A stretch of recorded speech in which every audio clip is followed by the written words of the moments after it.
ಇವತ್ತು ಅರ್ಧ ಗಂಟೆ ಲೇಟಾಗಿ ಬಂದಿದ್ದೀವಿ. ಎಲ್ಲ ಸರಿಗೆ ಹಾಕಿದ್ದೀನ ಲಕ್ಷ್ಮಿ, ಉಪ್ಪು ಎಲ್ಲ ಸರಿಗೆ ಹಾಕಿದ್ದೀನ. ಆಡಲ್ವಾ ಅದು? ಆಡಲ್ವಾ? ಇಲ್ಲಪ್ಪ ಆಡಲ್ಲ. ಯಾಕೆ? ಹೋದ್ಸಲ ಆಡಿ ಹೆಂಗಿತ್ತು ಎಕ್ಸ್ಪೀರಿಯನ್ಸ್ ಹೇಳಿ? ಬ್ರೈಟ್ ಟು ಬಿ ಹೇಳಿ.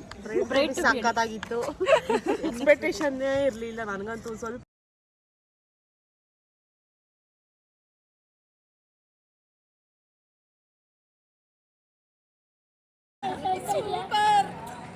ಸ್ವಿಮ್ಮಿಂಗ್ ಪೂಲ್ ಹೆಂಗಿದೆ?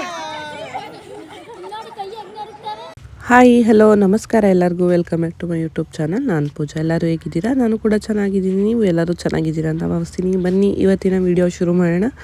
ಇವತ್ತಿನ ವಿಡಿಯೋ ಏನಂದರೆ ತಮ್ಮನೇಲಿ ನೋಡಿ ಆಲ್ರೆಡಿ ಗೊತ್ತಾಗಿರ್ಬೋದು. ಇವತ್ತು ನಮ್ಮ ಸ್ಟೂಡೆಂಟ್ಸ್ ಜೊತೆ, ಲಾಸ್ಟ್ ಬ್ಯಾಚ್ ಸ್ಟೂಡೆಂಟ್ಸ್ ಜೊತೆ ಒಂದು ಡೇ ಔಟ್ ಹೊರಟಿದ್ದೀವಿ. ಎಲ್ಲಿ ಅಂತಲೂ ಕೂಡ ಆಲ್ಮೋಸ್ಟ್ ನೋಡಿ ಗೊತ್ತಿರುತ್ತೆ. ಇನ್ಸ್ಟಾಗ್ರಾಮಲ್ಲೆಲ್ಲ ಆಲ್ರೆಡಿ ವೀಡಿಯೋಸ್ ಪೋಸ್ಟ್ ಮಾಡಿದ್ದೆ. Rupees resort near Kanakapura. Already ನಾವಿದು 3rd ಟೈಮ್ ಹೋಗ್ತಾ ಇರೋದು. ಯಾಕಂದರೆ ಅಲ್ಲಿರೋವಂಥ ವೇವ್ ಪೂಲ್ ನಮಗೆಲ್ಲ ತುಂಬಾ ಇಷ್ಟ. ಹಾಗಾಗಿ ಆ ಒಂದು ರೆಸಾರ್ಟ್ನ ಸೆಲೆಕ್ಟ್ ಮಾಡ್ಕೊತೀವಿ. ಬನ್ನಿ ಹೋಗೋಣ. ಇವತ್ತು ಹೇಗಿರುತ್ತೆ ನಮ್ಮ ದಿನ, ನಮ್ಮ ಸ್ಟೂಡೆಂಟ್ಸ್ ಎಲ್ಲ ಯಾವ ರೀತಿ ಎಂಜಾಯ್ ಮಾಡ್ತಾರೆ ಇವತ್ತು ಅಂತ ನಿಮ್ಮ ಜೊತೆ ಕೂಡ ಶೇರ್ ಮಾಡ್ತೀನಿ. ಅದಕ್ಕಿಂತ ಮುಂಚೆ ನನ್ನ ಚಾನಲ್ನ ಹೊಸ್ದಾಗಿ ಯಾರು ನೋಡ್ತಾ ಇದ್ದರೆ ಪ್ಲೀಸ್ ಸಬ್ಸ್ಕ್ರೈಬ್ ಮಾಡಿಕೊಂಡು ವೀಡಿಯೋಸ್ನ ನೋಡಿ. ಹಾಗೆ ನಮ್ಮ ವೀಡಿಯೋಸ್ ನಿಮಗೆ ಇಷ್ಟ ಆಗ್ತಿದ್ರೆ ಪ್ಲೀಸ್ ವಿಡಿಯೋಗೆ ಒಂದು ಲೈಕ್ ಮಾಡಿ, ಮತ್ತು ನಿಮ್ಮ ಅನಿಸಿಕೆ ಮತ್ತು ಅಭಿಪ್ರಾಯಗಳನ್ನ ಕೂಡ ಕಮೆಂಟಲ್ಲಿ ತಿಳಿಸ್ಬೋದು. ಹಾಗೆ ವಿಡಿಯೋನ ಕೊನೆವರೆಗೂ ನೋಡಿ. ತುಂಬಾ ಕಲರ್ಫುಲ್ಲಾಗಿ ತುಂಬಾ ಚೆನ್ನಾಗಿರುತ್ತೆ. ನಾನಂತೂ ವಿಡಿಯೋ ಎಡಿಟ್ ಮಾಡಬೇಕಾದ್ರೆ ಅದೆಷ್ಟು ನಕ್ಕಿದ್ದೀನೋ ಗೊತ್ತಿಲ್ಲ. ಅಷ್ಟು ಒಂದು ಬೆಸ್ಟ್ ಮೆಮೊರಿ ಅಂತ ಹೇಳಿದ್ರು ತಪ್ಪಾಗಲ್ಲ. ಈ ಟ್ರಿಪ್ ಅಂತನೆಲ್ಲ ನಾವು ಮಾಡಿರೋ, ನಮ್ಮ ಸ್ಟೂಡೆಂಟ್ಸ್ ಜೊತೆ ಮಾಡಿರೋ ಪ್ರತಿಯೊಂದು ಟ್ರಿಪ್ ಕೂಡ ನಮಗೆ ಲೈಫ್ ಟೈಮ್ ಒಂದು ಬೆಸ್ಟ್ ಮೆಮೊರಿಯಾಗಿ ಉಳಿಯೋದ್ರಲ್ಲಿ ತಪ್ಪಂತೂ ಇಲ್ಲ. ಪದೇ ಪದೇ ಮತ್ತೆ ವೀಡಿಯೋಸ್ನ ನೋಡಬೇಕಂತ ನಮಗೇನೆ ಅನ್ನಿಸ್ತಿರುತ್ತೆ. ನನಗೆ ಯಾವಾಗಾದರೂ ಬೇಜಾರಾದಾಗ, ಫ್ರೀಯಾಗಿದ್ದಾಗ ನಾನು ನಮ್ಮ ಟ್ರಿಪ್ ವೀಡಿಯೋಸ್ ಎಲ್ಲ ನೋಡ್ತಾನೆ ಇರ್ತೀನಿ. ಯಾರೆಲ್ಲ ಆಲ್ರೆಡಿ ನಮ್ಮ ವೀಡಿಯೋಸ್ನ ನೋಡಿದ್ದೀರಾ ಕಮೆಂಟಲ್ಲಿ ತಿಳಿಸಿ. ಇಲ್ಲಾಂದರೆ ನಮ್ಮ ಪೇಜಲ್ಲಿದೆ, ಹೋಗಿ ಚೆಕ್ ಮಾಡ್ಬೋದು. ಇವತ್ತು ನಮ್ಮ ಜೊತೆ ಲಾಸ್ಟ್ ಬ್ಯಾಚ್ ಸ್ಟೂಡೆಂಟ್ಸ್ ಜೊತೆ ರೆಗ್ಯುಲರಾಗಿ ನಮ್ಮ ಜೊತೆ ಟ್ರಿಪ್ ಬರೋ ಕೆಲವಷ್ಟು ಸ್ಟೂಡೆಂಟ್ಸ್ ಕೂಡ ಆ್ಯಡ್ ಆಗಿದ್ದಾರೆ. ಪರ್ಟಿಕ್ಯುಲರಾಗಿ ಅವರೇ ಅಂತೇನಿಲ್ಲ, ಯಾರು ಇಷ್ಟಪಟ್ಟು ಬರ್ತಾರೆ ಖುಷಿಯಾಗಿ ಆ ಒಂದು ದಿನ ಖುಷಿಯಾಗಿ ಕಳಿಬೇಕಂತ ಯಾರಿಗೆಲ್ಲ ಮನಸ್ಸಿದೆ ಎಲ್ಲರೂ ಕೂಡ ಬರ್ಬೋದು. ಇವರೇ ಅಂತ ಏನೂ ಇಲ್ಲ. ಟ್ರಿಪ್ ಅಂತೂ ಸ್ಟಾರ್ಟಿಂಗಲ್ಲೇ ಸಖತ್ತಾಗಿರುತ್ತೆ. ಹೋಗ್ಬೇಕಾದ್ರೆ ಫುಲ್ಲು ಟಿಯಲ್ಲಿ ಡ್ಯಾನ್ಸ್ ಮಾಡಿಕೊಂಡು ಏನೇ ಟೆನ್ಷನ್ ಇದ್ದರೂ ಎಲ್ಲದನ್ನು ಮರೆತು ಒಂದು ದಿನ ಖುಷಿಯಾಗಿದ್ದು ಬರೋಣ ಅಂತ ಹೋಗ್ತಿರೋದು. ಹಂಗಾಗಿ ಅವರೆಲ್ಲ ನಮ್ಮ ಸ್ಟೂಡೆಂಟ್ಸ್ ಅಂತ ಹೇಳೋದಕ್ಕಿಂತ ಎಲ್ಲರೂ ನಮ್ಮ ಬೆಸ್ಟ್ ಫ್ರೆಂಡ್ಸ್ ಅಂತ ಹೇಳಿದ್ರು ಕೂಡ ತಪ್ಪಾಗಲ್ಲ. ನಿಜವಾಗ್ಲೂ ಇವರೆಲ್ಲ ಸಿಕ್ಕಿದ್ದು ನನ್ನ ಒಂದು ಬ್ಲೆಸ್ಸಿಂಗ್ಸ್ ಅಂತಲೇ ಹೇಳ್ಬೋದು. ನನ್ನ ಲೈಫೇ ಚೇಂಜ್ ಆಯಿತು. ನಾನು ಅಕಾಡೆಮಿ ಅಂತ ಶುರು ಮಾಡಿದ ಮೇಲೆ ದುಡಿಮೆ ಅನ್ನೋದಕ್ಕಿಂತ ಒಂದೊಳ್ಳೆ ಫ್ರೆಂಡ್ಶಿಪ್ಪು, ಒಂದೊಳ್ಳೆ ಬಾಂಡಿಂಗು, ಒಂದೊಳ್ಳೆ ಟೀಮ್ ನನಗೆ ಸಿಕ್ಕಿದೆ ಅಂತಲೇ ಹೇಳ್ಬೋದು. ನಿಜವಾಗ್ಲೂ ಆ ಒಂದು ವಿಷಯದಲ್ಲಿ ನಾನು ತುಂಬಾ ಲಕ್ಕಿ ಅಂತ ಹೇಳಿದ್ರು ತಪ್ಪಾಗಲ್ಲ. ಹೋಗೋವರೆಗೂ ಡ್ಯಾನ್ಸ್ ನಿಲ್ಲೋದೇ ಇಲ್ಲ ನಮ್ಮದು, ಕಂಟಿನ್ಯೂ ಆಗ್ತಾನೆ ಇರುತ್ತೆ. ಯಾರಿಗೂ ಸುಸ್ತೆ ಅಂತಲೇ ಅನಿಸಲ್ಲ. ಸುಸ್ತಾದರೂ ಕೂಡ ಮತ್ತೆ ಜೊತೆಲಿರೋರು ಸುಸ್ತಾಗೋದಕ್ಕೆ ಬಿಡಲ್ಲ. ಕೆಲವೊಬ್ಬರು ಸ್ಟೂಡೆಂಟ್ಸ್ ಎಲ್ಲ ಹೋಗ್ತಾ ಆನ್ ದಿ ವೇಯಲ್ಲಿ ಪಿಕ್ ಮಾಡ್ಕೊಂಡ್ವಿ. ಫೈನಲಾಗಿ ಟೋಟಲಾಗಿ ಇವತ್ತು ನಾವು ಹೋಗಿರೋದು 12 ಮೆಂಬರ್ಸು. ಟಿಗೆ ಒಂದು ಕಳೆ ಬಂತು ಇವತ್ತು ಅಂತಲೇ ಹೇಳ್ಬೋದು. ಯಾಕಂದರೆ ಪ್ರತಿ ಸಲ ಹೋಗ್ಬೇಕಾದ್ರೆ 8 ಜನ 9 ಜನ 10 ಜನ ಈ ಥರ ಇರ್ತಿದ್ವಿ. ಇವತ್ತು ಕರೆಕ್ಟಾಗಿ ಟಿ ಫಿಲ್ ಆಗೋ ಥರ 12 ಜನ ಹೋಗಿದ್ವಿ. ಅದೊಂದು ಖುಷಿ. ಟೀಮ್ ದಿನ ದೊಡ್ಡದಾಗ್ತಾ ಇದೆ. ಅದನ್ನು ಹೇಳ್ಕೊಳ್ಳೋಕ್ಕೂ ಕೂಡ ತುಂಬಾ ಖುಷಿ ಆಗುತ್ತೆ. ಹಾಗೆ ಈ ಸಲ ಡಿಫ್ರೆಂಟಾಗಿ ಒಂದು ವಿಡಿಯೋ ಮಾಡೋಣ ಅಂದ್ಬಿಟ್ಟು ಒಂದು ರೀಲ್ಸ್ನ ಮಾಡೋಣ ಅಂತ ಟ್ರೈ ಮಾಡಿದ್ವಿ. ಈ ವಿಡಿಯೋ ಮಾಡೋ ಅಷ್ಟರಲ್ಲಂತೂ ಅದೆಷ್ಟು ನಕ್ಕಿದ್ದೀವೋ ಗೊತ್ತಿಲ್ಲ. ಸುಮಾರು ಒಂದು 7-8 ಟೇಕ್ನ ತಗೊಂಡು ಫೈನಲಾಗಿ ವಿಡಿಯೋ ಬಂತು. ಇದನ್ನು ನಾನು ಶಾರ್ಟ್ಸಲ್ಲಿ ಅಪ್ಲೋಡ್ ಮಾಡಿರ್ತೀನಿ. ಇಲ್ಲಿ ಕಾಪಿರೈಟ್ ಬರುತ್ತೆ. ನಾವು ಟ್ರಿಪ್ಪು ಸ್ಟಾರ್ಟಾಗಿ ಎಂಡ್ ಆಗೋವರೆಗೂ ವೆಹಿಕಲಲ್ಲಿದ್ದಾಗ ಟಿಲಿ ಆಡ್ ಬರ್ತಾ ಇರುತ್ತೆ. ರೆಸಾರ್ಟಲ್ಲಿ ಹೋದಾಗ ಅಲ್ಲಿ ಎನಿ ಟೈಮ್ ಮ್ಯೂಸಿಕ್ ಪ್ಲೇ ಆಗ್ತಾನೇ ಇರುತ್ತೆ ಬ್ಯಾಕ್ಗ್ರೌಂಡಲ್ಲಿ. ಹಂಗಾಗಿ ಒರಿಜಿನಲ್ ವೀಡಿಯೋ ಯಾವುದೂ ಹಾಕೋದಕ್ಕಾಗಲ್ಲ, ಎಲ್ಲದನ್ನು ವಾಯ್ಸ್ ಓವರ್ ಕೊಟ್ಟೆ ಹಾಕಬೇಕಾಗುತ್ತೆ. ಅದೊಂದು ಸ್ವಲ್ಪ ಇದರಲ್ಲಿ ಏನೋ ಮಿಸ್ ಆಗಿದೆ ಅಂತ ನನಗೆ ಅನ್ನಿಸ್ತಿರುತ್ತೆ. ಯಾಕಂದರೆ ಒರಿಜಿನಲ್ ವೀಡಿಯೋಸ್ ತುಂಬಾ ಚೆನ್ನಾಗಿದೆ, ಆದರೆ ಅದನ್ನು ಹಾಕೋದಕ್ಕಾಗಲ್ಲ. ಅದೊಂದು ಪ್ರಾಬ್ಲಮ್ಮು. ಯೂಟ್ಯೂಬಲ್ಲಿ ಕಾಪಿರೈಟ್ ಬಂದುಬಿಡುತ್ತೆ. ಬಂದರೂ ಪರವಾಗಿಲ್ಲ ಅಂತ ಹಾಕ್ಬೋದು, ಬಟ್ ಅದು ನನ್ನ ಒಂದು ಚಾನಲ್ಗೆ ಫ್ಯೂಚರಲ್ಲಿ ಪ್ರಾಬ್ಲಮ್ ಆಗುತ್ತೆ. ಹಂಗಾಗಿ ಅದನ್ನು ನಾನು ಎಡಿಟ್ ಮಾಡಿ ವಾಯ್ಸ್ ಓವರ್ ಕೊಟ್ಟು ಹಾಕ್ತಾಯಿದ್ದೀನಿ. ರೆಡಿನಾ? ಇವತ್ತು ಅರ್ಧ ಗಂಟೆ ಲೇಟಾಗಿ ಬಂದಿದ್ದೀವಿ. ಬನ್ನಿ ಒಳಗಡೆ ಹೋಗೋಣ. ರೆಡಿನಾ ಎಲ್ಲ? ನಮಗಿರೋ ಅಂಥ ಬ್ಯುಸಿ ಶೆಡ್ಯೂಲಲ್ಲಿ ಸಡನ್ನಾಗಿ ಇದು ಪ್ಲ್ಯಾನ್ ಆಗಿದ್ದು, ತಿಂಗಳಂಗಟ್ಲೆ ವಾರಂಗಟ್ಲೆ ಪ್ಲ್ಯಾನ್ ಮಾಡಿ 2 days 3 days ಹೋಗ್ಬೇಕಂತೆಲ್ಲ ಪ್ಲ್ಯಾನ್ ಇತ್ತು. ಬಟ್ ಯಾಕೋ ಅದೆಲ್ಲ ಆಗಲಿಲ್ಲ. ಅದಕ್ಕೆ ನಮ್ಮ ಲಾಸ್ಟ್ ಬ್ಯಾಚ್ ಸ್ಟೂಡೆಂಟ್ಸ್ ಎಲ್ಲ ಕೇಳ್ತಾನೆ ಇದ್ರು, ಹೋಗೋಣ ಎಲ್ಲಾದರೂ ಹೋಗೋಣ ಅಂತ. ಪ್ರತಿ ಬ್ಯಾಚ್ ಮುಗಿದ ಮೇಲೂ ಒಂದು ಟ್ರಿಪ್ ಮಾಡ್ತೀವಿ. ಹಾಗಾಗಿ ಇವ್ರದ್ದು ಆಲ್ರೆಡಿ ಮುಗಿದು ಆಲ್ಮೋಸ್ಟ್ ಒಂದು 20 days ಮೇಲೆ ಆಗಿತ್ತು. ಹೋಗೋಣ ಅಂತ ಕೇಳ್ತಾಯಿದ್ರು. ಸರಿ ಅಂದ್ಬಿಟ್ಟು ಒನ್ ಡೇ ಆದರೂ ಹೋಗಿ ಬಂದುಬಿಡೋಣ ಅಂತ ಇವತ್ತು ಪ್ಲ್ಯಾನ್ ಮಾಡಿಕೊಂಡು ನಾವಿಲ್ಲಿ ಬಂದಿರೋದು. ಹಿಂದಿನ ದಿನ ನಾನು ಅಡ್ವಾನ್ಸ್ ಪೇ ಮಾಡಿ ಬುಕ್ ಮಾಡಿದ್ದೆ. ಬಂದ ತಕ್ಷಣ ನಾವೆಲ್ಲರಿಗೂ ಒಂದೊಂದು ಬ್ಯಾಂಡ್ನ ಕೊಡ್ತಾರೆ, ಅಂದರೆ ಡೇ ಔಟ್ ಪ್ಯಾಕೇಜ್ ಅವ್ರಿಗೆ. ಆ ಬ್ಯಾಂಡ್ನ ಹಾಕ್ಕೊಂಡು ವೆಲ್ಕಮ್ ಡ್ರಿಂಕ್ ಕೊಟ್ಟರು. ಅದನ್ನು ತಗೊಂಡು ಹಾಗೆ ಅದಾದಮೇಲೆ ಎಲ್ಲ ಗೈಡ್ ಮಾಡ್ತಾರೆ, ಏನೇನಿರುತ್ತೆ, ಹೇಗಿರುತ್ತೆ, ಯಾವ ಟೈಮಿಗೆ ನೀವು ಎಲ್ಲಿ ಹೋಗಬೇಕು ಅಂತೆಲ್ಲ ಗೈಡ್ ಮಾಡ್ತಾರೆ. ನಮಗೆಲ್ಲ ಆಲ್ಮೋಸ್ಟ್ ಗೊತ್ತಿರೋದ್ರಿಂದ ಅದೆಲ್ಲ ಫುಲ್ ಡೀಟೇಲಾಗಿ ನಾವು ಕೇಳೋಕ್ಕೆ ಹೋಗಲಿಲ್ಲ. ಯಾಕಂದರೆ ನಮಗೆ ಸಿಕ್ಕಿರೋವಂಥ ಟೈಮ್ನ ನಮಗೆ ವೇಸ್ಟ್ ಮಾಡೋಕ್ಕೆ ಇಷ್ಟ ಇಲ್ಲ. ಆದಷ್ಟು ಎಂಜಾಯ್ ಮಾಡಬೇಕು ಇವತ್ತಿನ ದಿನನ ಅಂತ. ಹಾಗೆ ಇವತ್ತು ನಮ್ಮ ಕಾವ್ಯ ಅವ್ರಿಗೆ ಇಲ್ಲಿ ಒಂದು ಸರ್ಪ್ರೈಸ್ ಕಾದಿತ್ತು. ಏನಂದರೆ ಅವ್ರದ್ದು ಬ್ರೈಡ್ ಟು ಬಿ ಕೂಡ ಇವತ್ತಿಲ್ಲಿ ಸೆಲೆಬ್ರೇಷನ್ ಮಾಡ್ತಾಯಿದ್ದೀವಿ. ಇದು ಯಾರಿಗೂ ಕೂಡ ಗೊತ್ತಿರಲಿಲ್ಲ, ನಮ್ಮ ಸ್ಟೂಡೆಂಟ್ಸ್ಗೂ ಯಾರಿಗೂ ಐಡಿಯಾ ಇರಲಿಲ್ಲ. ನಾನು ಮತ್ತು ನಮ್ಮ ಒಂದು 2-3 ಜನಕ್ಕೆ ಗೊತ್ತಿತ್ತು. ನಂದಿನಿ, ಭವ್ಯ ಮತ್ತು ದೀಪು, ಒಂದು 4-5 ಜನ ಗೊತ್ತಿತ್ತು ಅಷ್ಟೇ. ಈ ಬ್ಯಾಚ್ ಅವ್ರಿಗೆಲ್ಲ ಗೊತ್ತಿರಲಿಲ್ಲ, ಯಾಕೆಂದರೆ ಸರ್ಪ್ರೈಸ್ ಆಗಿರಲಿ ಅಂದ್ಬಿಟ್ಟು ಈ ಒಂದು ಬ್ರೈಡ್ ಟು ಬಿ ಇಲ್ಲಿ ಮಾಡಿಸಿದ್ವಿ. ಎಲ್ಲದೂ ಅಷ್ಟೇ ಹಿಂದಿನ ದಿನವೇ ಪ್ಲ್ಯಾನ್ ಆಗಿದ್ದು. ನೈಟ್ 10 ಗಂಟೆ 11 ಗಂಟೆಯಲ್ಲಿ ಡಿಸೈಡ್ ಮಾಡಿ ಎಲ್ಲ ಅಲ್ಲಿ ಮ್ಯಾನೇಜ್ಮೆಂಟ್ ಅವ್ರ ಹತ್ರ ಮಾತಾಡಿ ಅಲ್ಲೇ ಡೆಕೋರೇಷನ್ನ ಮಾಡಿಸಿದ್ವಿ. ಈ ಥರ ಬಂದಿತ್ತು ಔಟ್ಪುಟ್ಟು. ಕೇಕೆಲ್ಲ ಸ್ವಲ್ಪ ಕಸ್ಟಮೈಸ್ ಮಾಡಿಸಿ ಇದೇ ಥರ ಬೇಕಂತ ಕೇಳಿದ್ದೆ. ನನ್ನ ಎಕ್ಸ್ಪೆಕ್ಟೇಷನಿಗೆ ತಕ್ಕಂಗೆ ಮಾಡಿರಲಿಲ್ಲ, ಬಟ್ ಓಕೆ, ಮ್ಯಾನೇಜ್ ಮಾಡೋ ಅಷ್ಟಿತ್ತು. ನಮಗಂತೂ ತುಂಬಾ ಖುಷಿ ಆಯಿತು. ಫಸ್ಟ್ ಟೈಮ್ ಈ ಥರದ್ದೆಲ್ಲ ನಾವು ಸೆಲೆಬ್ರೇಷನ್ನ ಮಾಡ್ತಾ ಇರೋದು. ನಮ್ಮ ಟೀಮಲ್ಲಿ ಒಬ್ಬರು ಮದುವೆ ಆಗ್ತಿದ್ದಾರೆ ಇವಾಗ. ಅಂದರೆ ಎಲ್ಲರೂ ನೋಡ್ಬೋದು ನೀವು ಎಷ್ಟು ಖುಷಿಯಾಗಿದ್ದಾರೆ ಅಂದ್ಬಿಟ್ಟು. ಹಾಗೆ ಈ ಥರದ್ದೆಲ್ಲ ಒಂದು ವಿಡಿಯೋ ಮಾಡಬೇಕಂತ ಕೂಡ ಪ್ಲ್ಯಾನ್ ಮಾಡ್ಕೊಂಡಿದ್ವಿ. ನಮ್ಮ ಬ್ರೈಡು ರೆಡಿಯಾಗಿ ಬರಲಿ ಅಂದ್ಬಿಟ್ಟು ಡ್ರೆಸ್ನ ಹಾಕೊಂಬರಕ್ಕೆ ಕಳಿಸಿ ಅವ್ರು ಬರೋ ಅಷ್ಟರಲ್ಲಿ ಒಂದು ವಿಡಿಯೋನ ಮಾಡ್ಕೊಂಡ್ವಿ. ತುಂಬಾ ಚೆನ್ನಾಗಿತ್ತು. ಒಂದು ಹೊಸ ಎಕ್ಸ್ಪೀರಿಯೆನ್ಸ್ ಎಲ್ಲರಿಗೂ ಅಂತ ಹೇಳ್ಬೋದು. ಹಾಗೆ ಯಾರಿಗೂ ಕೂಡ ಬೇಜಾರಾಗೋದಾಗಲಿ ಆ ಥರ ಇಲ್ಲ. ಯಾಕಂದರೆ ಒಬ್ಬರನ್ನ ನೋಡಿ ಇನ್ನೊಬ್ಬರು ಖುಷಿ ಪಡಬೇಕು. ಅದು ಹೆಣ್ಮಕ್ಳಿಗೆ ಸ್ವಲ್ಪ ಕಡಿಮೆ ಬರೋದು. ಚೆನ್ನಾಗಿ ಕಾಣಿಸಿದ್ರೆ ಹೊಟ್ಟೆ ಹುರ್ಕೊಳ್ಳೋದು, ಇನ್ನೊಬ್ರು ಏನೋ ತೊಗೊಂಡ್ರೆ ಹೊಟ್ಟೆ ಹುರ್ಕೊಳ್ಳೋದು, ಇನ್ನೊಬ್ರೇನೋ ಕೆಲಸ ಮಾಡಿದ್ರೆ ದುಡಿದ್ರೆ ಹೊಟ್ಟೆ ಹೊರ್ಕೊಳ್ಳೋದು, ಆ ಥರದ್ದೆಲ್ಲ ಸಿಕ್ಕಾಬಟ್ಟೆ ಇದೆ ಇವಾಗಂತೂ. ಅದ್ರ ಮಧ್ಯ ನಮ್ಮ ಒಂದು ಟೀಮಲ್ಲಿ ಈ ಥರ ಜನಗಳಿದ್ದಾರೆ ಅಂದರೆ ನನಗಂತೂ ನಿಜವಾಗ್ಲೂ ತುಂಬಾ ಖುಷಿ ಆಗುತ್ತೆ. ಒಬ್ಬರನ್ನ ನೋಡಿ ಇನ್ನೊಬ್ಬರು ಖುಷಿ ಪಡೋದು ತುಂಬಾ ಕಡಿಮೆ ಈಗಿನ ಇದರಲ್ಲಂತೂ. ಬಟ್ ನಾವು ಅದನ್ನೇನು ಎಕ್ಸ್ಪೆಕ್ಟ್ ಮಾಡಲ್ಲ. ನಮಗೇನೆಂದರೆ ನಮ್ಮ ಸುತ್ತಮುತ್ತ ಇರೋರೆಲ್ಲರೂ ಖುಷಿಯಾಗಿರಬೇಕು ಅಷ್ಟೇ. ಇದನ್ನು ತೋರಿಸ್ಬೇಕು, ವಿಡಿಯೋ ಮಾಡಬೇಕು ಅಂತ ಮಾಡಿರೋದಂತೂ ಖಂಡಿತ ಅಲ್ಲ. ನಮ್ಮ ಬ್ರೈಡ್ ಖುಷಿಯಾಗಿ ಮದುವೆ ಆಗಬೇಕು ಅಂತ ಒಂದು ಸೆಲೆಬ್ರೇಷನ್ ಅಷ್ಟೇ, ಚಿಕ್ಕದಾಗಿ ನಮ್ಮ ಕಡೆಯಿಂದ. ನೋಡ್ಬೋದು ಅವ್ರಿಗೆ ಎಷ್ಟು ಖುಷಿ ಆಗ್ತಿದೆ ಅಂತ. ನಾನು ಅಂದ್ಕೊಂಡಿರಲಿಲ್ಲ ಇಷ್ಟು ಚೆನ್ನಾಗಿ ಆಗುತ್ತೆ ಅಂತ. ಯಾಕಂದರೆ ಫಸ್ಟ್ ಟೈಮು ಈ ಥರದ್ದೆಲ್ಲ ಮಾಡಿರೋದು ನಾವು. ನಾನು ಅಂದ್ಕೊಂಡಿದ್ದ ಥರನೇ ಆಗುತ್ತಾ ಅಂತ ನನಗೂ ಡೌಟ್ ಇತ್ತು. ಬಟ್ ಓಕೆ, ಚೆನ್ನಾಗಿ ಮಾಡಿಕೊಟ್ರು. ಈ ಥರದಕ್ಕೆಲ್ಲ ಫಸ್ಟ್ ಇಲ್ಲಿ ಅಲೋ ಇರಲಿಲ್ಲ. ಇವಾಗ ಎಲ್ಲ ಸ್ಟಾರ್ಟ್ ಮಾಡಿದ್ದಾರೆ, ಸೆಲೆಬ್ರೇಷನ್ ಎಲ್ಲ ಮಾಡ್ಬೋದಂತೆ. ಹಂಗಾಗಿ ಅವ್ರ ಹತ್ರ ಮಾತಾಡಿ ಹಿಂದಿನ ದಿನ ಇದೇ ಥರ ಬೇಕಂತೆಲ್ಲ ಕಸ್ಟಮೈಸ್ ಮಾಡಿಸಿ ಡೆಕೋರೇಷನ್ನ ಮಾಡಿಸಿದ್ದು. ಬರ್ತ್ಡೇ, ಈ ಥರ ಬ್ರೈಡ್ ಟು ಬಿ, ಆ್ಯನಿವರ್ಸರಿ, ಈ ಥರ ಏನು ಬೇಕಾದರೂ ಸೆಲೆಬ್ರೇಷನ್ನ ಮಾಡ್ಬೋದು. ಸ್ಕ್ರೀನ್ ಮೇಲೆ ಅವ್ರದ್ದು ನಂಬರ್ ಹಾಕಿರ್ತೀನಿ. ನಿಮಗೂ ಯಾರಿಗಾದರೂ ಇಂಟ್ರೆಸ್ಟ್ ಇದ್ದರೆ ನೀವು ಕೂಡ ಚೆಕ್ ಮಾಡ್ಬೋದು. ನಾವು ಸಪ್ರೇಟಾಗಿ ಎಲ್ಲೋ ಹೋಗಿ ಸೆಲೆಬ್ರೇಷನ್ ಕೆಫೆ ಆ ಥರದ್ರಲ್ಲೆಲ್ಲ ಮಾಡ್ಕೋಬೋದಿತ್ತು. ಬಟ್ ಇಲ್ಲಿ ಯಾವುದು ನಮಗೆ ಹತ್ರದಲ್ಲಿಲ್ಲ, ಸ್ವಲ್ಪ ದೂರ ಆಗ್ತಿತ್ತು. ಮತ್ತು ಜಸ್ಟ್ ಸುಮ್ಮನೆ ಹೋದ್ವಾ ಬಂದ್ವಾ ಅನ್ನೋ ಥರನೂ ಆಗಬಾರ್ದು. ಆ ಒಂದು ದಿನ ಪೂರ್ತಿ ನಾವು ಎಂಜಾಯ್ ಮಾಡಬೇಕು ಅನ್ನೋದು ನಮ್ಮ ತಲೆಯಲ್ಲಿತ್ತು. ಹಂಗಾಗಿ ಈ ಥರ ಜಾಗಗಳು ಬೆಟರು, ಚೆನ್ನಾಗಿರುತ್ತೆ. ಅಲ್ಲಿ ಬೇರೆ ಎಲ್ಲ ಆಕ್ಟಿವಿಟೀಸ್ ಕೂಡ ಎಲ್ಲ ಇರೋದ್ರಿಂದ ಇದಾದಮೇಲೆ ನಮಗೆ ಅಲ್ಲಿ ಕೂಡ ಎಂಜಾಯ್ ಮಾಡೋದಕ್ಕೆ ಚೆನ್ನಾಗಿತ್ತು. ಹಂಗಾಗಿ ನಾನು ಈ ಒಂದು ಜಾಗನ ಸೆಲೆಕ್ಟ್ ಮಾಡಿಕೊಂಡೆ.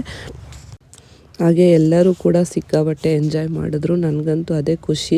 ನಾವು ಅಷ್ಟು ದೂರ ಹೋಗಿದ್ದಕ್ಕೂ ಕೂಡ ಯಾರಿಗೂ ಕೂಡ ಒಬ್ರಿಗೊಬ್ರು ಬೇಜಾರು ಮಾಡ್ಕೊಳ್ಳೋದು, ಏನಾದರೂ ಒಂದು ಮಾತಾಡೋದು, ಅಲ್ಲಿಯ ವಾತಾವರಣ ಹಾಳು ಮಾಡೋದು, ಈ ಥರ ಯಾರೂ ಮಾಡಲ್ಲ. ಅದೊಂದು ಖುಷಿ. ನಾವು ಏನೇ ಹೇಳಿದ್ರು ಅದಕ್ಕೆ ರೆಸ್ಪೆಕ್ಟ್ ಕೊಡ್ತಾರೆ. ನಾವಮ್ಮ ಒಂದು ಏನಾದರೂ ಯೋಚನೆ ಮಾಡಿ ಒಂದು ಹೇಳಿದ್ವಿ ಅಂದರೆ ಅದನ್ನೆಲ್ಲರೂ ರೆಸ್ಪೆಕ್ಟ್ ಕೊಟ್ಟು ಕೇಳ್ತಾರೆ, ಅದನ್ನು ಫಾಲೋ ಮಾಡ್ತಾರೆ. ಅದೊಂದು ಖುಷಿ ವಿಷಯ ಅಂತಲೇ ಹೇಳ್ಬೋದು. ಹಂಗಾಗಿ ನಾವು ಮಾಡೋವಂಥ ಎಲ್ಲ ಟ್ರಿಪ್ಗಳು ಚೆನ್ನಾಗಿರುತ್ತೆ. ಈ ಟೈಮಲ್ಲಂತೂ ಸಿಕ್ಕಾಪಟ್ಟೆ ಚೆನ್ನಾಗಿತ್ತು. ಬ್ಯಾಕ್ಗ್ರೌಂಡಲ್ಲಿ ವೆಡ್ಡಿಂಗ್ ಸಾಂಗ್ಗಳನ್ನ ಪ್ಲೇ ಮಾಡ್ತಿದ್ರು. ಅದಕ್ಕೆ ಎಲ್ಲರೂ ಕೂಡ ಈಗ ಡ್ಯಾನ್ಸ್ ಎಲ್ಲ ಮಾಡಿಕೊಂಡು ಒಂದು ಒಳ್ಳೆ ಟೈಮ್ನ ಸ್ಪೆಂಡ್ ಮಾಡಿದ್ವಿ ಅಂತಲೇ ಹೇಳ್ಬೋದು. ಹಾಗೆ ನಮ್ಮ ಬ್ರೈಡ್ಗೂ ಕೂಡ ಎಲ್ಲರ ಕಡೆಯಿಂದ ವಿಶಸ್ ಕೂಡ ಸಿಕ್ತು. ಹಾಗೆ ಮತ್ತೊಂದು ಸಲ ವೀಡಿಯೋ ಮೂಲಕ ಕೂಡ ನಾನು ವಿಶ್ ಮಾಡ್ತೀನಿ. ಮದುವೆ ಆಗ್ತಿದ್ದಾರೆ ದೇವ್ರು ಒಳ್ಳೇದು ಮಾಡಲಿ, ಅವರ ಜೀವನ ಚೆನ್ನಾಗಿರಲಿ, ಖುಷಿಯಾಗಿರಲಿ ಅಂತ ನಾವು ಕೂಡ ವಿಶ್ ಮಾಡ್ತೀವಿ. ಅಷ್ಟೇ ಕೇಳೋದು ಎಲ್ಲರೂ ಅಷ್ಟೇ. ಫುಲ್ಲು ಐಷಾರಾಮಿ ಜೀವನ ಬೇಕು, ನಾವು ಹಂಗಿರಬೇಕು ಹಿಂಗಿರಬೇಕು ಅಂತ ಬೇರೆಯವ್ರನ್ನ ನೋಡಿ ಕಂಪೇರ್ ಮಾಡ್ಕೊಳ್ಳೋದಕ್ಕಿಂತ ನಮಗೇನು ದೇವರು ಕೊಟ್ಟಿದ್ದಾರೆ ಅದರಲ್ಲಿ ನಾವು ಖುಷಿಯಾಗಿರೋಣ, ನಮ್ಮ ಸುತ್ತಮುತ್ತ ಇರೋರನ್ನು ಖುಷಿಯಾಗಿ ಇಟ್ಕೊಳ್ಳೋಣ ಅನ್ನೋದು ಅಷ್ಟೇ ನಮ್ಮ ಒಂದು ಏಮು. ಆಲ್ರೆಡಿ ಡ್ಯಾನ್ಸ್ ಸ್ಟಾರ್ಟ್ ಆಯಿತು. ಇವಾಗ ನಮ್ಮ ಬ್ರೈಡ್ ಕೂಡ ಡ್ಯಾನ್ಸ್ ಆಡ್ತಾರೆ, ನೋಡ್ಬೋದು. ಎಲ್ಲರ ಜೊತೆ ಫೋಟೋಸ್ ಎಲ್ಲ ತೆಗೆಸ್ಕೊತಿದ್ದಾರೆ ಇವಾಗ. ತುಂಬಾ ಖುಷಿ ಆಯಿತು. ನನಗಂತೂ ಅಂದ್ಕೊಂಡೇ ಇರಲಿಲ್ಲ ಇಷ್ಟು ಸಕ್ಸಸ್ಫುಲ್ಲಾಗಿ ಆಗುತ್ತೆ ಈ ಒಂದು ಬ್ರೈಡ್ ಟು ಬಿ ಪಾರ್ಟಿ ಅಂತ. ನಮ್ಗೆ ಅಷ್ಟೊಂದು ಐಡಿಯಾ ಇಲ್ಲ ಇದೆಲ್ಲ ಹೇಗೆ ಏನು ಅಂತ, ಯಾಕಂದರೆ ಯಾರು ಕೂಡ ಮಾಡಿರಲಿಲ್ಲ ನಮ್ಮ ಫ್ಯಾಮಿಲಿಲಾಗಿರ್ಬೋದು, ಫ್ರೆಂಡ್ಸಲ್ಲಾಗಿರ್ಬೋದು, ಈ ಥರ ಎಲ್ಲ ಫಸ್ಟ್ ಟೈಮ್ ನಾವು ಕೂಡ ಮಾಡಿದ್ದು. ತುಂಬಾ ಚೆನ್ನಾಗಿತ್ತು, ತುಂಬ ಚೆನ್ನಾಗಿ ಬಂತು, ಎಲ್ಲರಿಗೂ ಇಷ್ಟ ಆಯಿತು, ಎಲ್ಲರೂ ಕೂಡ ಖುಷಿಪಟ್ಟರು. ಈಗ ಸ್ಟಾರ್ಟ್ ಆಯಿತು ಡ್ಯಾನ್ಸು. ಇಲ್ಲಿ ಬ್ಯಾಂಬುದು ಈ ಥರ ಮಾಡಿದ್ದಾರೆ, ಇದು ಹೊಸ್ದಾಗಿ ಮಾಡಿರೋದು. ನಾವು ಲಾಸ್ಟ್ ಟೈಮ್ ಕೂಡ ಹೋದಾಗಿತ್ತು. ಇಲ್ಲಿ DJ ಮ್ಯೂಸಿಕ್ನ ಪ್ಲೇ ಮಾಡ್ತಾರೆ, ನಾವು ಕೇಳಿರೋ ಅಂಥ ಸಾಂಗ್ಗಳನ್ನೇ ಹಾಕಿ ಕೊಡ್ತಾರೆ. ಅದೊಂದು ಖುಷಿ ಅಂತಲೇ ಹೇಳ್ಬೋದು. ಮತ್ತು ಮೇಲ್ಗಡೆ ವಾಲಲ್ಲಿ ಕೂಡ ಸಾಂಗ್ಸ್ ಎಲ್ಲ ಬರ್ತಾ ಇರುತ್ತೆ, ಅದು ನೋಡಿಕೊಂಡು ಡ್ಯಾನ್ಸ್ ಮಾಡೋರು ಸಿಕ್ಕಾಬಟ್ಟೆ ಎಂಜಾಯ್ ಮಾಡ್ಬೋದು. ಒಂದು 30 ಮಿನಿಟ್ಸ್ ಇರುತ್ತೆ ಅಷ್ಟೇ, ಇಲ್ಲದು ಜಾಸ್ತಿ ಹೊತ್ತು ಹಾಕಲ್ಲ. ಅದಾದಮೇಲೆ ನೆಕ್ಸ್ಟ್ ವೇವ್ ಪೂಲಿಗೆ ಹೋಗಬೇಕು. ಈ ಥರ ಟೈಮ್ನ ಸೆಟ್ ಮಾಡಿರ್ತಾರೆ, ಇದಾದಮೇಲೆ ಅದಾದಮೇಲೆ ನೆಕ್ಸ್ಟ್ ಏನು ಅಂತ. ಈಗ ನಾವು ಡ್ಯಾನ್ಸ್ ಎಲ್ಲ ಮುಗಿಸಿ ಈಗ ನಾವೆಲ್ಲರೂ ಮತ್ತೊಂದು ಸಲ ಡ್ರೆಸ್ ಚೇಂಜ್ ಮಾಡ್ಕೊಂಡ್ವಿ. ಯಾಕಂದರೆ ವೇವ್ ಪೂಲಿಗೆ ಹೋಗ್ಬೇಕಂದ್ರೆ ಅಲ್ಲಿ ಸ್ವಲ್ಪ ರೂಲ್ಸ್ ಇದೆ, ಅದನ್ನೆಲ್ಲ ಫಾಲೋ ಮಾಡಬೇಕಾಗುತ್ತೆ. ಓಕೆ, ಊಟದ ಟೈಮ್ ಆಗಿತ್ತು, ಈಗೆಲ್ಲ ಊಟ ಕೂಡ ಮಾಡ್ಕೊಂಡ್ವಿ. ನಾನ್ ವೆಜ್ ತಿನ್ನೋರಿಗೆ ನಾನ್ ವೆಜ್ಜು, ವೆಜ್ ತಿನ್ನೋರಿಗೆ ವೆಜ್ಜು. ಒಂದು 3-4 ಜನ ವೆಜ್ ಅವ್ರು ಕೂಡ ಇದ್ದರು. ಅವರು ಬೇರೆ ಕಡೆ ಊಟ ಅರೇಂಜ್ ಮಾಡಿದ್ರು ಅವರಿಗೆ, ಅಲ್ಲೋಗಿ ಅವರು ಊಟನ ಮಾಡಿಕೊಂಡ್ರು. ಊಟ ಎಲ್ಲ ಮುಗಿದ ಮೇಲೆ ವೇವ್ ಪೂಲು 1:30ಗೆ ಒಂದು ಸಲ ಮುಗ್ದೋಗಿತ್ತು. ನಾವು ಇಲ್ಲಿ ಸೆಲೆಬ್ರೇಷನ್ ಎಲ್ಲ ಮಾಡೋ ಅಷ್ಟರಲ್ಲಿ ಟೈಮ್ ಆಗೋಗ್ಬಿಟ್ಟಿತ್ತು. ಮತ್ತೊಂದು ಸಲ 4 ಗಂಟೆಗೆ ಸ್ಟಾರ್ಟ್ ಆಗುತ್ತೆ ಅಂತ ಇತ್ತು. ಅಷ್ಟರಲ್ಲಿ ಈಗ ಎಕ್ಸ್ಟ್ರಾ ಇನ್ನೂ ಅಲ್ಲಿರೋ ಅಂಥ ಆಕ್ಟಿವಿಟೀಸ್ನೆಲ್ಲ ನಾವು ಮಾಡೋಣ, ಎಂಜಾಯ್ ಮಾಡೋಣ ಅಂದ್ಬಿಟ್ಟು ಈಗೆಲ್ಲ ಬಂದಿದ್ದೀವಿ. ಸ್ವಿಮ್ಮಿಂಗ್ ಪೂಲ್ ಇದೆ. ಹೇಳಿ, ಹೆಂಗಿತ್ತು ಊಟ? ಸ್ವಿಮ್ಮಿಂಗ್ ಪೂಲ್ ಹೆಂಗಿದೆ?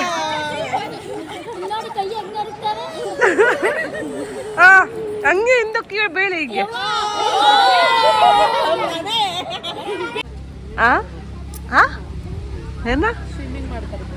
ಮಾಡ್ತಾರೆ. ಆಡಲ್ವಾ ಅದು? ಆಡಲ್ವಾ? ಇಲ್ಲಪ್ಪ, ಆಡಲ್ಲ. ಯಾಕೆ? ಸಿಕ್ಕಾಕೊಂಡ್ಬಿಟ್ರೆ ಬರಲ್ಲ. ಸಿಕ್ಕಾಕೊಂಡಿದೀನಿ ಬ್ರೋ, ಅಲ್ಲಿ ಸಿಕ್ಕಾಕೊಂಡ್ರೆ ಬರಲ್ಲ. ಬರಲ್ಲ. ಹೋದ್ಸಲ ಆಡಿ ಹೆಂಗಿತ್ತು ಎಕ್ಸ್ಪೀರಿಯನ್ಸ್ ಹೇಳಿ? ಇದೆಲ್ಲ ಪಕ್ಕೆ ಎಲ್ಲ ನೋವು, ಇವೆಲ್ಲ ಹಿಂಗೆ ಇಟ್ಕೊಂಡೇ ಇರ್ಬೇಕು, ಹಿಂಗೆ ಸಿಕ್ಕಾಬಿಟ್ಟು ಆಗಲ್ಲ. ಎಲ್ಲ ಬಿಸಿಲು ಬಿಸಿಲು ಸಣ್ಣ ತೋರವರು.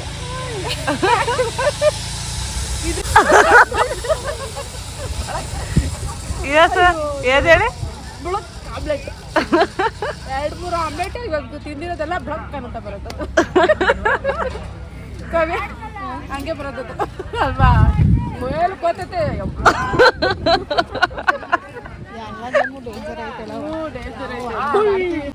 ವಾಟರ್ ಗೇಮ್ ಅಲ್ಲದಲ್ಲೇ ಕೆಲವೊಂದು ಡ್ರೈ ಗೇಮ್ಸ್ ಎಲ್ಲ ಇದೆ. ಈ ಥರ ಆ್ಯಕ್ಟಿವಿಟೀಸು, ರೋಪ್ ಆ್ಯಕ್ಟಿವಿಟೀಸು ಮತ್ತು ಈ ಥರ ಸೈಕ್ಲಿಂಗು ಏನೇನೋ ಇದೆ. ಬಟ್ ನಮಗೆ ಅವೆಲ್ಲ ಸ್ವಲ್ಪ ಕಷ್ಟ, ಯಾರಿಗೂ ಭಯ, ಸಿಕ್ಕಾಬಟ್ಟೆ ಭಯ, ಯಾರೂ ಅಷ್ಟು ಇಷ್ಟಪಡಲ್ಲ. ನೋಡಿ, ಇವರು ನಮ್ಮ ಸ್ಟೂಡೆಂಟ್, ನಾನು ಇದನ್ನು ಮಾಡ್ತೀನಿ ಅಂತ ಹೋದರು. ಇದಕ್ಕೆಲ್ಲ ಸ್ವಲ್ಪ ಎಕ್ಸ್ಟ್ರಾ ಪೇ ಮಾಡಿ ನಾವು ತಗೋಬೇಕಾಗುತ್ತೆ ಪ್ಯಾಕೇಜಿಗಿಂತ.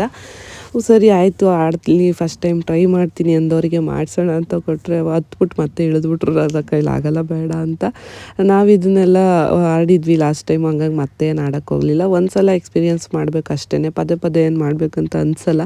ಫಸ್ಟ್ ಟೈಮ್ ಬಂದಿರೋರಿಗೆ ಅವ್ರಿಗೆ ಒಂದು ಎಕ್ಸೈಟ್ಮೆಂಟ್ ಇರುತ್ತಲ್ವ, ಹೇಗಿರುತ್ತೆ ಅಂದ್ಬಿಟ್ಟು ಆ ಥರದವ್ರಿಗೆ ಆಡಿಸಿದ್ವಿ ಅಷ್ಟೇ. ನಾವು ಯಾರಿಗೂ ಫೋರ್ಸ್ಫುಲಿ ನೀವು ಇದನ್ನು ಆಡಿ ಅಂತ ಯಾರಿಗೂ ಕೂಡ ಹೇಳಿಲ್ಲ. ಇಷ್ಟಪಟ್ಟು ಯಾರು ಯಾವ ಗೇಮ್ನ ಆಡ್ತೀವಿ ಅಂತಾರೋ ಅವ್ರಿಗೆ ಅದನ್ನು ಆಡೋದಕ್ಕೆ ಅಲ್ಲಿ ಅವಕಾಶ ಮಾಡಿಕೊಟ್ಟಿದ್ದೀವಿ ಅಷ್ಟೇ. ಅದಾದಮೇಲೆ ನೆಕ್ಸ್ಟು ರೈನ್ ಡ್ಯಾನ್ಸ್ ಇತ್ತು.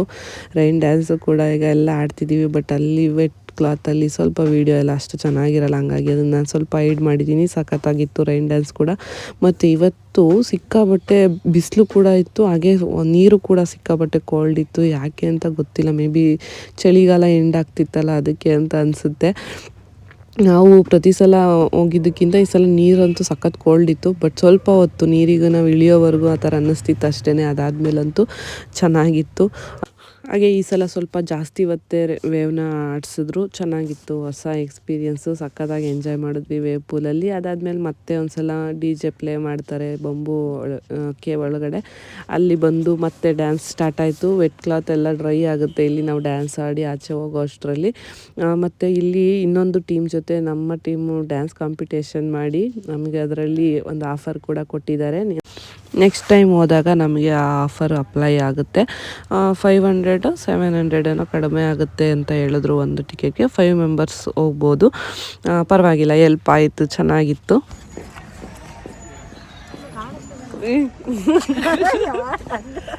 ಏನಿಸ್ತು ಹೇಳಿ ರಿವ್ಯೂ? ಹೆಂಗಿತ್ತು? ಸೂಪರ್. ಏನು ಸೂಪರ್? ಎಂಜಾಯ್ಮೆಂಟ್ ಮಾಡಿದ್ವು. ಬ್ರೈಟ್ ಟು ಬಿ ಹೇಳಿ. ಬ್ರೈಟ್ ಸಕ್ಕತ್ತಾಗಿತ್ತು. ಎಕ್ಸ್ಪೆಕ್ಟೇಷನ್ನೇ ಇರ್ಲಿಲ್ಲ ನನಗಂತೂ, ಸ್ವಲ್ಪನೂ ಕ್ಲೂನೇ ಸಿಕ್ಕಿರ್ಲಿಲ್ಲ ಹಿಂಗಾಗುತ್ತೆ ಅಂತ. ಖುಷಿ ಆಯ್ತಾ? ಖುಷಿ ಆಯ್ತು. ಹೇಳಿ ನೀವೆಲ್ಲ ಹೊಸ ಪ್ರತಿಭೆಗಳು ಎಂಜಾಯ್ ಮಾಡಿದ್ರ? ಯಾವ್ದು ಚೆನ್ನಾಗಿತ್ತು? Wave pool. ನಾವು ಬಂದಿದ್ದೆ ವೇವ್ ಪೂಲ್ಗೋಸ್ಕರ. ಓಕೆ, ಹೊರಡೋಣ. 6 ಗಂಟೆ ಆಗಿದೆ, 6:15 ಆಗಿದೆ. ಆಚೆ ಬಂದಿದ್ದೀವಿ ಇವಾಗ. ಇಲ್ಲಿಂದ ಹೊರಡ್ತಾ ಇದ್ದೀವಿ ಎಲ್ಲ ನಮ್ಮೂರ ಕಡೆ. ಬಾಯ್ ಮಾಡ್ಬಿಡಿ. ಎಷ್ಟು ಬೇಗ ಟೈಮ್ ಹೋಗುತ್ತೆ ಅನ್ನೋದೇ ಗೊತ್ತಾಗಲ್ಲ ಇಲ್ಲಿ ಅಂತೂ. 6 ಗಂಟೆಗೆ ಚೆಕ್ಔಟು. 11 to 6 ನಾವು ಮಾಡಿದಂಥ ಪ್ಯಾಕೇಜು. 1200ಗೆ 11 to 6 ಇರುತ್ತೆ. 1400ಗೆ 9 to 6 ಇರುತ್ತೆ ವಿತ್ ಬ್ರೇಕ್ಫಾಸ್ಟು. ನಾವು ಆ ಟೈಮ್ಗೆ ಯಾವತ್ತೂ ಹೋಗೋಕ್ಕಾಗಿಲ್ಲ, ಹಂಗಾಗಿ ನಾವು 11 to 6 ತೊಗೊತೀವಿ. ಕೆಲವರೆಲ್ಲ ಅಲ್ಲಲ್ಲೇ ಅವ್ರಿಗೆ ಹತ್ರ ಆಗೋ ಜಾಗದಲ್ಲಿ ಇಳ್ಕೊಂಡ್ರು. ನಾವು ಇನ್ನೇನು ಊರಿಗೆ ಹೋಗ್ಬಿಡೋಣ ಅಂದ್ಕೊಂಡ್ವಿ. ಆದರೆ ಊಟದ ಟೈಮ್ ಕೂಡ ಆಗಿತ್ತಲ್ಲ, ಊಟ ಮಾಡ್ಕೊಂಡು ಹೋಗೋಣ ಅಂದ್ಬಿಟ್ಟು ಕುಣಿಗಲ್ ನಿಯರು ಊಟ ಕೂಡ ನಿಲ್ಲಿಸಿದ್ವಿ. ಹಾಗೆ ಇದು ನಮ್ಮ ಬ್ರೈಡ್ ಕಡೆಯಿಂದ ಇವತ್ತಿಂದು ಊಟದ ಪಾರ್ಟಿ.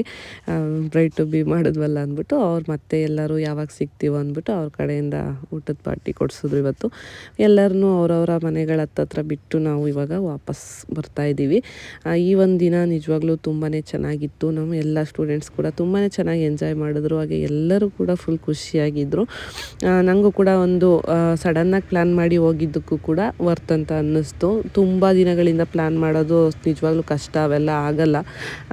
ಮತ್ತು ಎಲ್ಲೂ ಕೂಡ ನಾವು ಹೇಳ್ಕೊಬಾರ್ದು ಹೋಗ್ತೀವಿ ಹಂಗೆ ಹಿಂಗೆ ಅಂತ, ಅದು ಸ್ವಲ್ಪ ಕಷ್ಟ ಆಗುತ್ತೆ ಹೋಗೋದು. ಹಂಗಾಗಿ ಸಡನ್ನಾಗಿ ಈ ಥರ ಹೋಗೋದೇ ಬೆಟರ್ ಅಂತ ಅನಿಸುತ್ತೆ. ನಿಮ್ಗೆ ಏನು ಅನಿಸ್ತು ವಿಡಿಯೋ ಅಂತ ಕಮೆಂಟಲ್ಲಿ ತಿಳಿಸಿ. ವಿಡಿಯೋ ಇಷ್ಟ ಆಗಿದ್ರೆ ಪ್ಲೀಸ್ ಒಂದು ಲೈಕ್ ಮಾಡಿ. ಹಾಗೆ ನನ್ನ ಚಾನಲ್ ಹೊಸ್ದಾಗಿ ಯಾರಾದರೂ ನೋಡ್ತಾ ಇದ್ದರೆ ಪ್ಲೀಸ್ ಸಬ್ಸ್ಕ್ರೈಬ್ ಮಾಡಿಕೊಂಡು ವೀಡಿಯೋಸ್ನ ನೋಡಿ. ಇರೋದು ಒಂದೇ ಜೀವನ, ಆದಷ್ಟು ನಿಮ್ಮ ಸುತ್ತಮುತ್ತ ಇರೋರ ಜೊತೆ ಖುಷಿಯಾಗಿ ಕಳೀರಿ ಅಂತ ಹೇಳ್ತಾ ಈ ವಿಡಿಯೋ ನಾನು ಇಲ್ಲಿಗೆ ಎಂಡ್ ಮಾಡ್ತಾ ಇದ್ದೀನಿ. ಮತ್ತೊಂದು ಒಳ್ಳೆ ವಿಡಿಯೋದಲ್ಲಿ ನಾನು ಸಿಗ್ತೀನಿ. ಅಲ್ಲಿವರೆಗೂ ಟೇಕ್ ಕೇರ್. ಬಾಯ್ ಬಾಯ್.